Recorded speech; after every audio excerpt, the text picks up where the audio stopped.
This is the Pecron Portable Power Station E2000LFP. What grabbed me on day one was how serious it feels about real power, not just marketing. Key features that matter to me are a 1920-watt LP LiFePO4 battery, a 2000-watt pure-sine inverter with 4000-watt surge, and up to 1200 watts of solar input managed by 3 MPPT controllers. On paper, that reads like a compact off-grid system. In practice, it comes surprisingly close. Look and feel. The body is a chunky block with rounded rubberized corners and big side handles.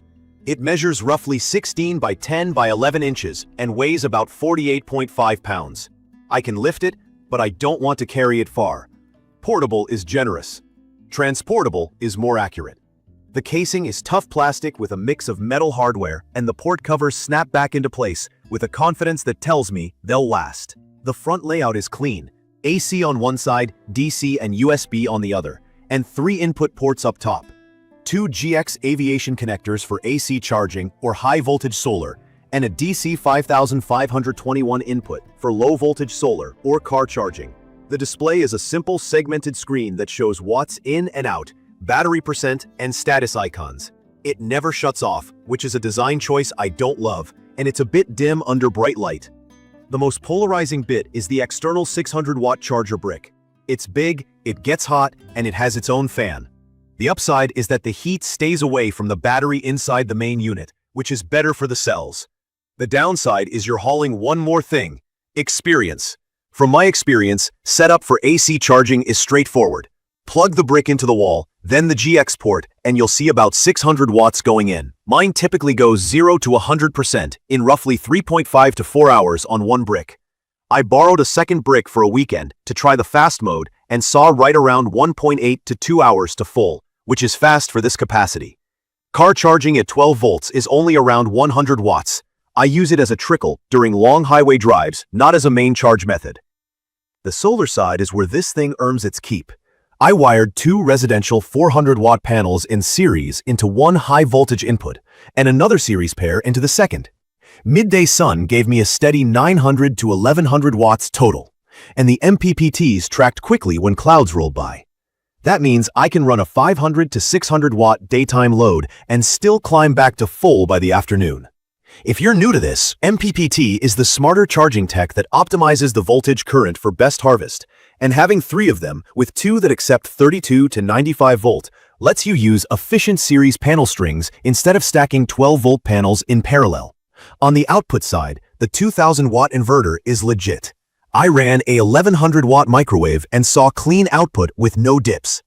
A shop vac spiked on start, but stayed well within the 4000-watt surge. My 100-watt USB-C laptop charger pulled full speed from the PD 100-watt port. And the 15-watt wireless pad up top is a nice drop-and-charge spot for my phone. The DC 12-volt socket is regulated and steady for a portable fridge. Mine has the 30-amp RV-style port, and it handled a small camper load without tripping. There are quirks. The fans inside the unit ramp up during heavy charging or big loads, and the external charger has its own fan, so charging can sound louder than you'd expect. The biggest operational drawback for me is the idle drain. There's no real power-saving mode, and the screen never turns off. So if I leave it sitting unplugged, the battery drifts down over about 2 weeks, even with nothing plugged in. That rules out charge it and forget it emergency duty. Also, it's not a true UPS. If you're powering sensitive gear like a desktop or a NAS, the transfer during an outage isn't instantaneous. I used an APC UPS as a buffer, and that solved it. I hit the common BMS calibration hiccup once, stuck around 80%, and then it died sooner than expected. The fix worked for me. I drained it fully until it shut off, then charged it back to 100% in one uninterrupted session and left it on the charger until the brick's light turned green. After that, the state of charge made sense again. What I like, in my opinion, the solar capability defines this box. The dual high-voltage inputs are a big deal because standard residential panels wired in series are cheaper per watt and more efficient in soft light. When I can feed it 1 kilowatt plus of solar, I stop thinking about the external charger entirely. The inverter feels stout and predictable, and pure-sine output means my electronics don't buzz or overheat. LiFePO4 chemistry is the right call here. It's safer, and it's rated for thousands of cycles. so I don't baby it. The port selection fits modern life. A real 100 watts USB-C, a spread of USB-A, 12-volt DC, and wireless for convenience. The expansion path matters too. I tested an EB3000 pack on loan and liked how the system behaved as one brain with extra capacity. The expansion battery having its own solar input is smart. I fed solar to both at once and watched the whole setup soak up power faster than a single unit could. From my experience, that modular approach is where this platform stretches beyond a typical portable power station. There's room for improvement. I miss a mobile app. Even basic Bluetooth would be enough for checking status from inside a camper. The always-on display needs a toggle, and a brighter backlight wouldn't hurt. The weight is the weight. I'm fine with it since Life AP04 and a 2 kilowatt inverter are not feather light. But I use a small cart when I need to move it more than a few feet. I've also seen complaints about slow shipping and mixed customer support.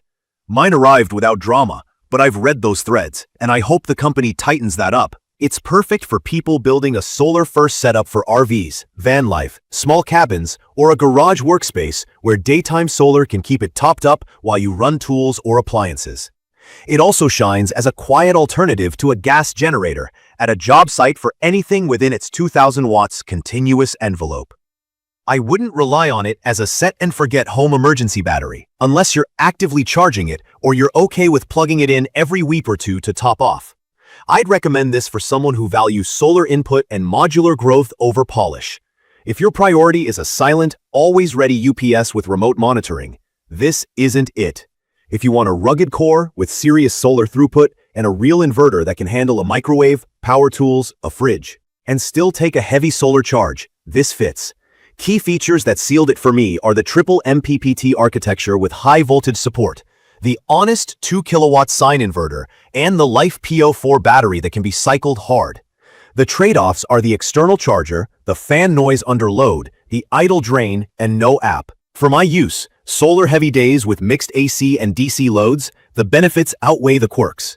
In conclusion, the Pecron E2000LFP isn't a cute gadget. It's a compact power system with real legs if you feed it solar and keep it working. Treat it like the heart of a modular setup, and it returns the favor with reliable power and straightforward behavior, once you understand its limits and a couple of workarounds. You can find detailed information about the Pecron Portable Power Station E2000LFP in the comments section. See you in the next video.